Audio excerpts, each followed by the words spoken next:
বিসমিল্লাহির রহমানির রহিম। প্রিয় দেশবাসী, শিশু, কিশোর কিশোরী, তরুণ তরুণী, ছাত্রছাত্রী, বয়স্ক বৃদ্ধ, নারী পুরুষ সবাইকে আমার সালাম জানাচ্ছি।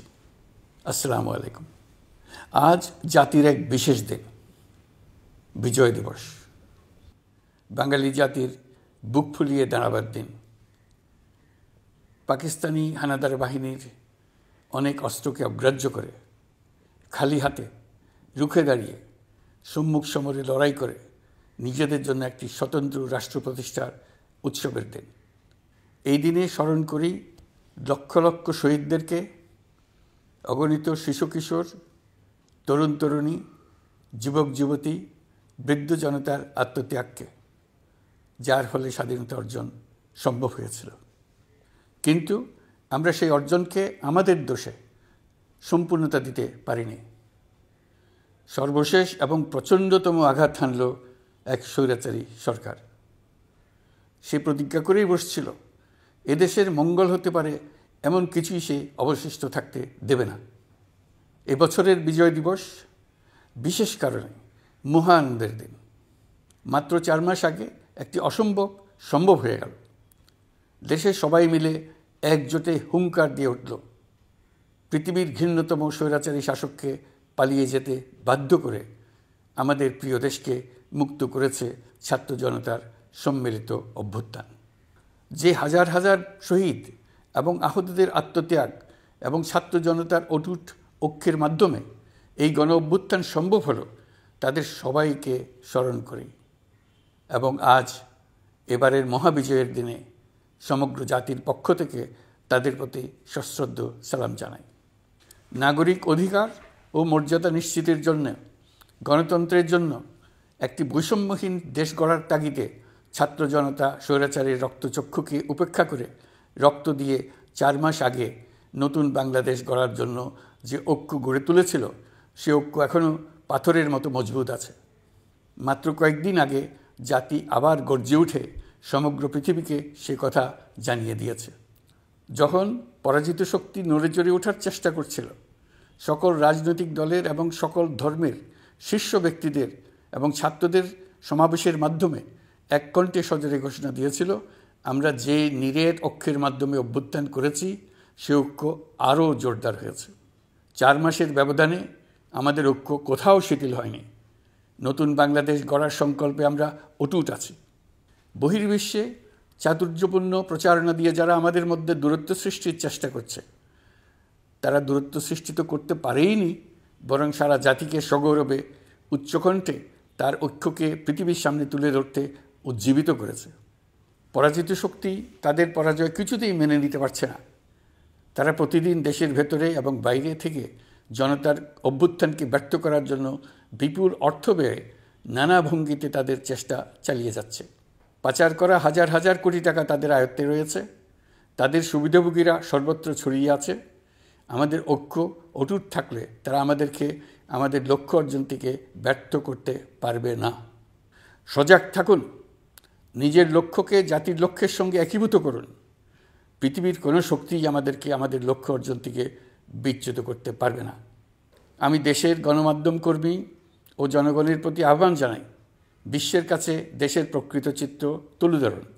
অপপ্রচারের বিরুদ্ধে সত্যই হোক আমাদের হাতিয়ার।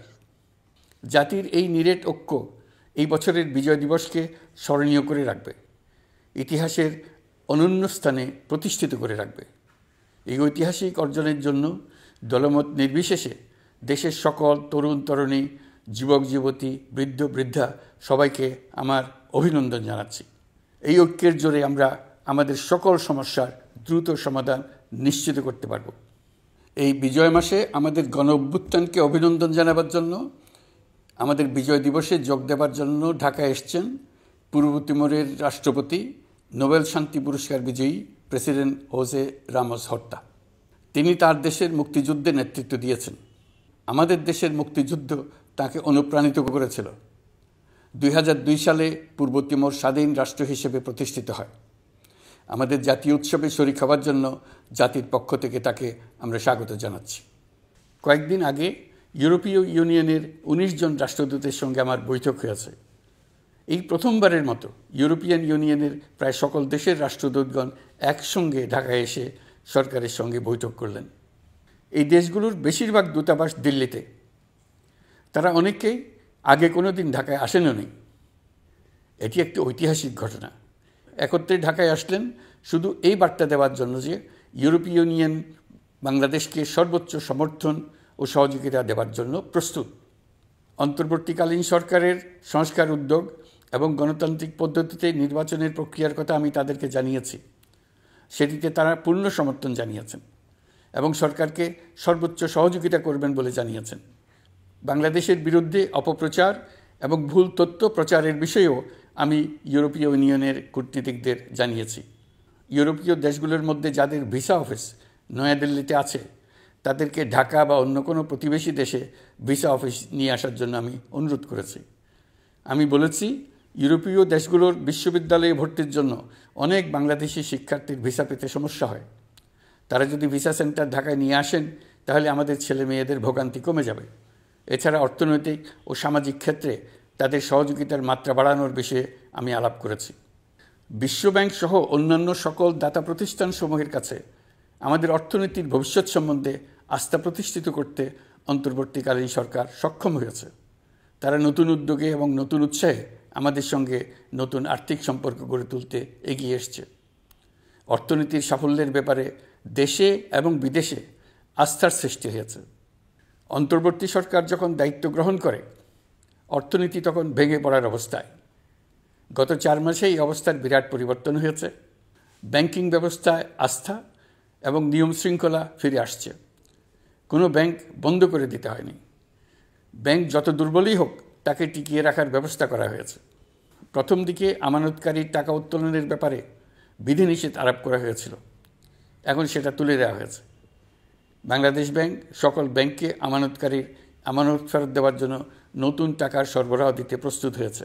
আশা করি এতে ব্যাংকিং ব্যবস্থায় সকলের আস্থা ফিরে আসবে। প্রিয় দেশবাসী, আমাদের সরকারের শুরুতেই একটি কমিটি নিয়োগ করেছিলাম, শ্বেতপত্র প্রণয়ন কমিটি। এই কমিটির কাজ ছিল অভ্যুত্থানের পর অর্থনীতি কোন পরিস্থিতিতে যাত্রা শুরু করলো তার একটা দলিল রচনা করা। এতে কি পেলাম না তার একটা চিত্র তুলে ধরার দায়িত্ব দেওয়া হয়েছিল এই কমিটিকে। ডক্টর দেবপ্রিয়ের সভাপতিত্বে গঠিত 12 সদস্যের শ্বেতপত্র প্রণয়ন কমিটি নির্ধারিত সময়ে এই কঠিন কাজ সম্পন্ন করে আমাদের কাছে 400 পৃষ্ঠার একটা বিস্তারিত রিপোর্ট পেশ করেছে। রিপোর্ট পড়ে দেশের মানুষ হতভম্ব হয়ে গেছে। দেশে বিদেশে অনেক প্রতিষ্ঠান ও ব্যক্তি গভীর আগ্রহ নিয়ে এই রিপোর্টটি সংগ্রহ করছে। দেশের মধ্যে পত্রপত্রিকা, সেমিনার, আলোচনা সভা, টেলিভিশনে এই নিয়ে প্রচুর আলোচনা হচ্ছে। ফ্যাসিবাদী সরকার দেশের অর্থনীতিকে ভেঙে দিয়ে গেছে এটা সবাই বুঝতে পারছিল, কিন্তু অর্থনীতিকে কী পরিমাণ ধ্বংসস্তূপে পরিণত করে দিয়ে গেছে তার পরিমাপ সম্বন্ধে কোনো ধারণা করতে পারছিল না। শ্বেতপত্র প্রণয়ন কমিটি হিসেব নিকেশ করে এর পরিমাণ বের করে দিয়েছে। এই রিপোর্ট পড়ে সকলে অবিশ্বাস্য চোখে একে অপরের দিকে তাকাচ্ছে। কারো মুখে কথা বেরোচ্ছে না। দিন দুপুরে সকলের সামনে থেকে হাজার হাজার কোটি টাকা ব্যাংক থেকে পাচার করে নিয়ে গেছে। কেউ বলার ছিল না, কেউ দেখার ছিল না। যারা নিয়ে গেছে তাদেরকে কেউ বাধা দেয়নি, বরং সর্বস্তরে সবাই আগ্রহ সহকারে তাদের সঙ্গে সহযোগিতা করেছে। কারণ তারা সব আপন লোক। বিশাল বিশাল প্রকল্প নেওয়া হয়েছে ঋণের টাকায়। এসব প্রকল্পের মোড়কে বিশাল বিশাল অর্থ লুটপাট করেছে। প্রকৃত ব্যয়ের চাইতে কত বেশি ব্যয় ধরে কাদের হাতে টাকাটা পাচার করে দেওয়া হয়েছে তাও এই প্রতিবেদনে তুলে ধরা হয়েছে। শ্বেতপত্র প্রণয়ন কমিটি তাদের প্রতিবেদনে তুলে ধরেছে যে বার্ষিক উন্নয়ন ব্যয়ের প্রায় অর্ধেক টাকায় লুটপাট হয়েছে। দেশে এমন ধরনের পোষ্যতোষী পুঁজিবাদ তৈরি করা হয়েছিল যার সুবিধাভোগী ছিল স্বৈরাচার ও তার সহযোগীরা। প্রতিবেদনে উল্লেখ করা হয়েছে যে নির্দিষ্ট কিছু গোষ্ঠীকে সুবিধা দিতে যে পরিমাণ কর ছাড় দেওয়া হয়েছে সেটা অর্ধেকে নামিয়ে আনা গেলে দেশের শিক্ষা বাজেট দ্বিগুণ, স্বাস্থ্য বাজেট 3 গুণ করা সম্ভব ছিল। পাচার করা এই টাকা আপনাদেরই টাকা। তারা প্রকাশ্যে আপনাদের কষ্টার্জিত টাকা লুট করে বিদেশে ভোগবিলাসে ব্যয় করছে। সম্প্রতি গার্ডিয়ান পত্রিকাতেও পাচার করা টাকায় গড়ে তোলা সম্পদের পাহাড় নিয়ে একটা সচিত্র প্রতিবেদন প্রকাশিত হয়েছে। পাচার করা এই সীমাহীন অর্থ এখন আবার দেশে গোলযোগ সৃষ্টি করে তারা এদেশে ফিরে আসার সুযোগ সৃষ্টির কাজে ব্যয় করছে। আপনারা দেখতেই পাচ্ছেন এই টাকা কিভাবে দেশের সংহতির বিরুদ্ধে সকল প্রকার অপপ্রচারের কাজে লাগানো হচ্ছে। প্রতি বছর অর্থনৈতিক প্রবৃদ্ধির যে হার দেখানো হয়েছে সেটাও মন গড়া। দেশকে এবং পৃথিবীকে বলা হচ্ছিল কি সুন্দর দেশ বাংলাদেশ, লাফিয়ে লাফিয়ে তার উন্নয়নে এগিয়ে চলছে। এখন বাংলাদেশ ব্যাংকের বড় কাজ হলো পাচার করা টাকা দেশে ফিরিয়ে আনা। তারা তাদের সর্বোচ্চ ক্ষমতা দিয়ে সেটা চেষ্টা করছে। কাজটা কঠিন, কারণ এই বিষয়ক আইন কঠিন। আমরা বাংলাদেশ ব্যাংকের সাহস ও সমর্থন দিয়ে যাচ্ছি। বারবার বলছি, অন্তর্বর্তী সরকারের আমলে আংশিক টাকা হলেও যেন ফেরত আনা যায়। প্রিয় দেশবাসী, অন্তর্বর্তীকালীন সরকার দায়িত্ব নেওয়ার পর বিভিন্ন খাতে সংস্কারের লক্ষ্যে গুম কমিশন সহ 15টি কমিশন গঠন করেছে। এসব কমিশন পূর্ণ উদ্যমে তাদের কাজ করে যাচ্ছে। গুম কমিশন গত পরশু তাদের প্রতিবেদনের প্রথম খণ্ড আনুষ্ঠানিকভাবে পেশ করে গেছেন।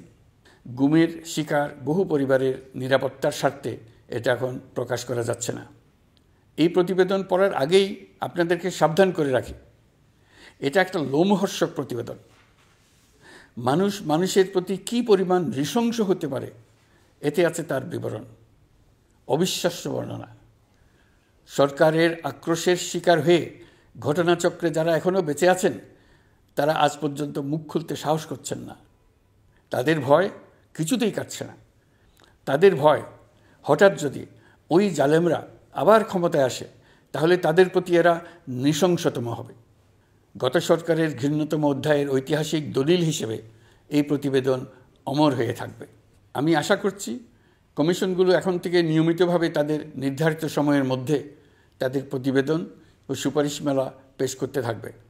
প্রিয় দেশবাসী, আমাদের সংস্কারের যে আকাঙ্ক্ষা সেটি বাস্তবায়নে প্রতিটি কমিশনই আমাদের জন্য গুরুত্বপূর্ণ।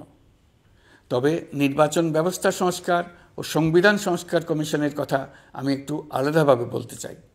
কেননা এই দুটি কমিশনের সুপারিশের উপর প্রধানত নির্ভর করছে আমাদের আগামী নির্বাচন প্রস্তুতি ও তারিখ। এই প্রসঙ্গে বড় খবর হলো, প্রধান নির্বাচন কমিশনার সহ নির্বাচন কমিশন গঠন করা হয়ে গেছে। কমিশন দায়িত্ব গ্রহণ করেছে। এখন থেকে তাদের হাতে দায়িত্ব ন্যস্ত হলো ভবিষ্যৎ সরকার গঠন করার প্রক্রিয়া শুরু করার। তারা তাদের প্রস্তুতির কাজ শুরু করেছেন। তাদের হাতে অনেক কাজ। প্রথমে সবচেয়ে বড় কাজ ভোটার তালিকা হালনাগাদ করা। এটা এমনিতেই কঠিন কাজ। এখন কাজটা আরও কঠিন হলো এই জন্য যে গত 3টা নির্বাচনে ভোটারদের অংশগ্রহণ করার সুযোগ ছিল না। ভোটার তালিকা যাচাই করার সুযোগ হয়নি কারণ। গত 15 বছরে যারা ভোটার হওয়ার যোগ্য হয়েছে তাদের সবার নাম ভোটার তালিকায় তোলা নিশ্চিত করতে হবে। এটা একটা বড় কাজ। ছাত্র জনতার অভ্যুত্থানের পর এখানে গলদ রাখার কোনো সুযোগ নেই। দীর্ঘদিন পর এবার বহু তরুণ তরুণী জীবনে প্রথমবারের মতো ভোট দেবে। অতীতে তাদেরকে সে অধিকার এবং আনন্দ থেকে বঞ্চিত করা হয়েছে। তাই এবারের নির্বাচনে তাদের ভোটদান একটি স্মরণীয় ঘটনা হয়ে থাকবে। এই অভিজ্ঞতাকে মসৃণ করার সমস্ত আয়োজন করতে হবে। আমার একান্ত ইচ্ছা এবারের নির্বাচনে প্রথমবারের তরুণ তরুণী ভোটাররা শতকরা 100 কাছাকাছি সংখ্যায় ভোট দিয়ে একটি ঐতিহ্য সৃষ্টি করুক। নির্বাচন কমিশন এবং সকল সামাজিক প্রতিষ্ঠান ও রাজনৈতিক দলের প্রতি আমার আহ্বান, সবাই মিলে আমরা যেন ওই লক্ষ্য অর্জনে নানা প্রকার সৃজনশীল কর্মসূচি গ্রহণ করি। এখন থেকে সবাই মিলে এমন একটা ঐতিহ্য সৃষ্টি করি যেন স্থানীয় নির্বাচন সহ সকল নির্বাচনে সকল কেন্দ্রে প্রথমবারের ভোটাররা 100% কাছাকাছি সংখ্যায় ভোটদান নিশ্চিত করবে। এটা নিশ্চিত করতে পারলে ভবিষ্যতে কোনো সরকার মানুষের ভোটাধিকার কেড়ে নেবার সাহস করতে পারবে না। নতুন ভোটার ছাড়াও যাদের আগে থেকে ভোটার তালিকায় নাম থাকার কথা ছিল তারা ভোটার তালিকায় আছে কিনা তা নিশ্চিত করতে হবে। বিশেষ মনোযোগ দিয়ে ভুয়া ভোটারদেরকে তালিকা থেকে বের করে দিতে হবে। এবার আমরা প্রবাসী বাংলাদেশিদেরকে ভোট দেওয়া নিশ্চিত করতে চাই। অতীতে আমরা এই ব্যাপারে অনেকবার আশ্বাসের কথা শুনেছি। এই সরকারের আমলে এটা যেন প্রথমবারের মতো বাস্তবায়িত হয়, এটা আমরা নিশ্চিত করতে চাই। এর জন্য একটা নির্ভরযোগ্য ব্যবস্থা করতে হবে। সব কিছুই সমসাপেক্ষ ব্যাপার। এর সঙ্গে যদি আমরা নির্বাচন প্রক্রিয়া আরও উন্নত করতে চাই, নির্বাচন সংস্কার কমিশনের সুপারিশমালা বাস্তবায়ন করতে চাই, তাহলে প্রয়োজনীয় সংস্কারের বিস্তৃতি ও গভীরতা অনুসারে নির্বাচন কমিশনকে সময় দিতে হবে। আমি সকল প্রধান সংস্কারগুলো সম্পন্ন করে নির্বাচন আয়োজন করার ব্যাপারে বরাবর আপনাদের কাছে আবেদন জানিয়ে এসেছি।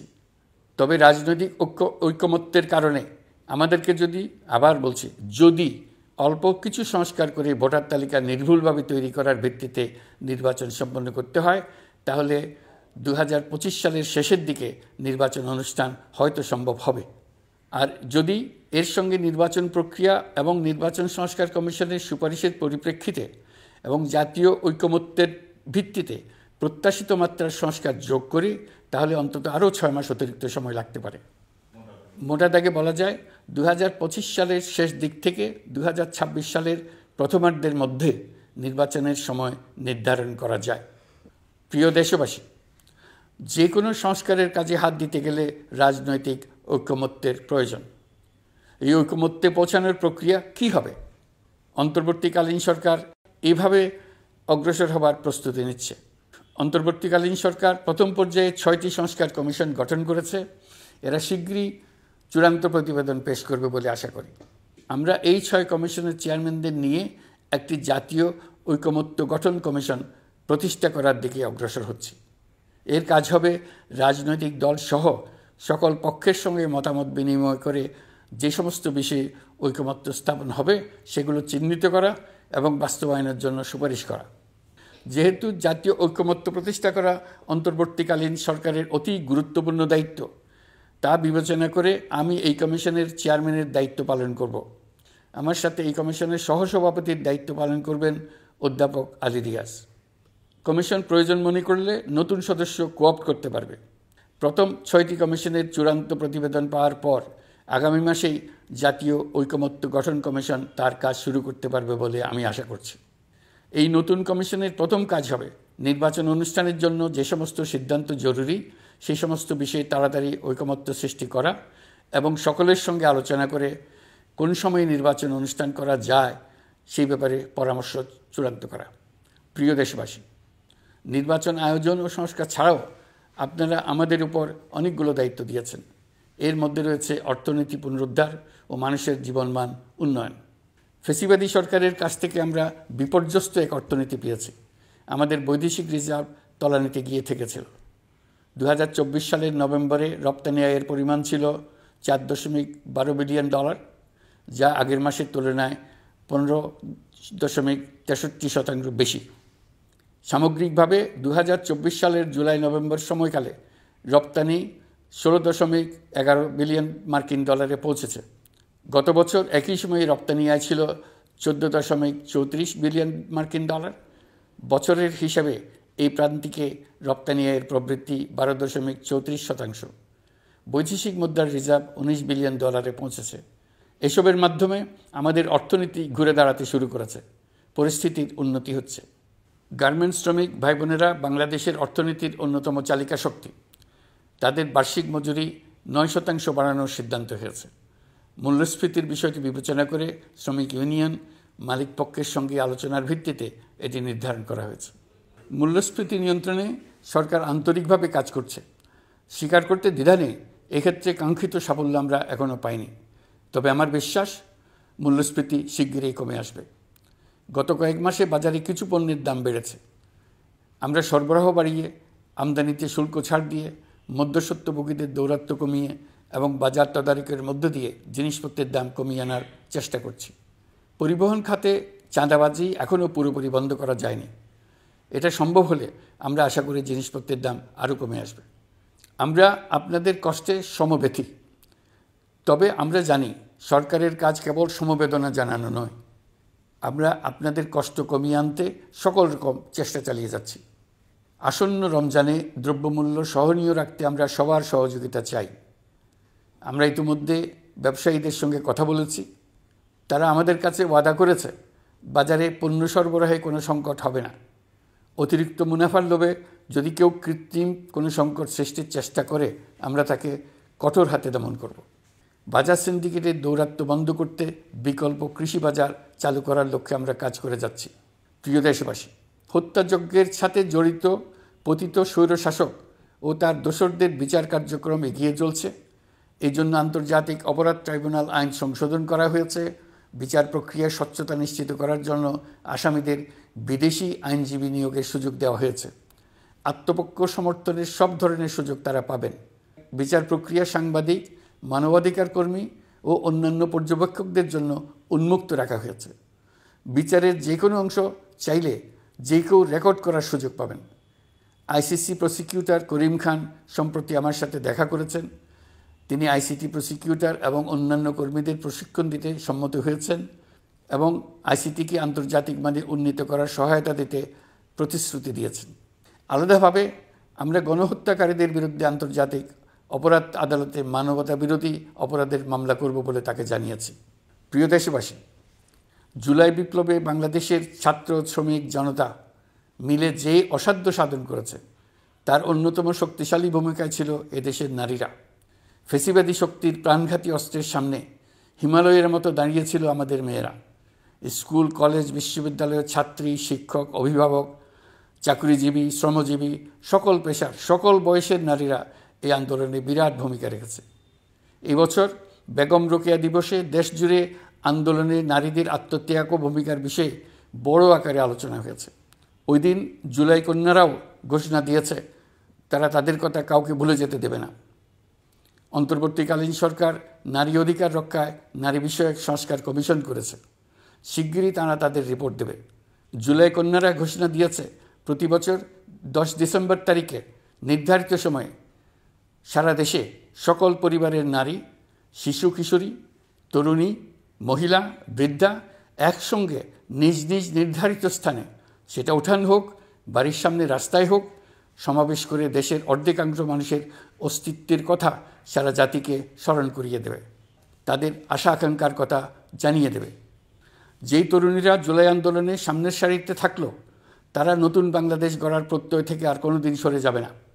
তারা শুধু নতুন বাংলাদেশ নয়, নতুন এক পৃথিবী গড়ে তোলার মহাকর্মযজ্ঞে বাংলাদেশের সকল বয়সের নারীদের সঙ্গে নিয়ে নেতৃত্ব দেবে। সবশেষে এই বিজয়ের মাসে আমি বাংলাদেশের দল, মত, জাতি, ধর্ম, বর্ণ, বয়স নির্বিশেষে সবাইকে ঐক্যবদ্ধ থাকার আহ্বান জানাচ্ছি। শক্তিশালী স্বৈরাচারী সরকারকে জাতীয় ঐক্যের মাধ্যমেই আমরা হটাতে পেরেছি। তারা এখনও সর্বশক্তি দিয়ে জাতিকে বিভক্ত করার চেষ্টা চালিয়ে যাচ্ছে। সাম্প্রদায়িক রাজনীতির মাধ্যমে জাতীয় ঐক্যকে নস্যাৎ করতে চাচ্ছে, একের প্রতি অন্যের বিষ উগড়ে দিতে চাচ্ছে। তাদের এই হীন প্রচেষ্টাকে কোনোভাবেই সফল হতে দেবেন না। প্রিয় দেশবাসী, এটা আমাদের বিজয়ের মাস। 16 ডিসেম্বরে যুদ্ধ জয় করে পৃথিবীর বুকে বাঙালি জাতির একটা স্বাধীন রাষ্ট্র প্রতিষ্ঠার মাস, শত্রুকে চূড়ান্তভাবে পরাজিত করার মাস, নিজের শক্তিকে আবিষ্কার করার মাস। এই বিজয়ের মাসে আমরা সকল প্রস্তুতি নিয়ে দৃঢ় পদক্ষেপে নতুন বাংলাদেশ গড়ার যাত্রা শুরু করলাম। এই যাত্রা শুভ হোক, গন্তব্যে পৌঁছানো নিশ্চিত ও আনন্দদায়ক হোক। বিজয়ের মাস হোক নারী, পুরুষ, ধর্ম, বর্ণ, রাজনৈতিক পরিচয় নির্বিশেষে জাতির মহা ঐক্যের মাস। বিজয়ের মাস হোক ছাত্র জনতার অভ্যুত্থানকে স্মরণ করে নতুন বাংলাদেশ গড়ার শপথ দৃঢ়তার সঙ্গে পুনর্ব্যক্ত করার মাস। বিজয়ের মাস হোক নতুন বাংলাদেশ গড়ার লক্ষ্যে তরুণদের প্রচণ্ড দুঃসাহস প্রকাশের মাস। বিজয়ের মাস হোক নাগরিকদের পরস্পরের মধ্যকার সম্পর্ক স্থায়ীভাবে ভয়বিহীন থাকবে এমন এক সমাজ গড়ার মাস। সংখ্যালঘুদেরকে সংখ্যাগরিষ্ঠদের ভয়ে ভীত হতে হবে না, নারীকে পুরুষের ভয়ে ভীত হতে হবে না, বিত্তহীনকে বিত্তবানদের ভয়ে ভীত হতে হবে না, নিজের মত প্রকাশে কারো ভয়ে ভীত হতে হবে না। বিজয়ের মাস হোক অসম্ভবকে সম্ভব করার প্রতিজ্ঞা নেবার মাস। প্রিয় দেশবাসী, শিশু, কিশোর কিশোরী, তরুণ তরুণী, ছাত্রছাত্রী, বয়স্ক, বৃদ্ধ, পুরুষ, নারী, আসুন আমরা প্রাণ ভরে বিজয়ের মাস উদযাপন করি। সকলকে বিজয়ের মাসের শুভেচ্ছা জানাচ্ছি। এই বিজয়ের মাস জাতির জন্য এক নতুন দিগন্তের সৃষ্টি করুক। আপনাদের সবাইকে আবার আমার সালাম জানাচ্ছি। আসসালামু আলাইকুম। মহান আল্লাহ আমাদের সহায় হন। আল্লাহ হাফেজ।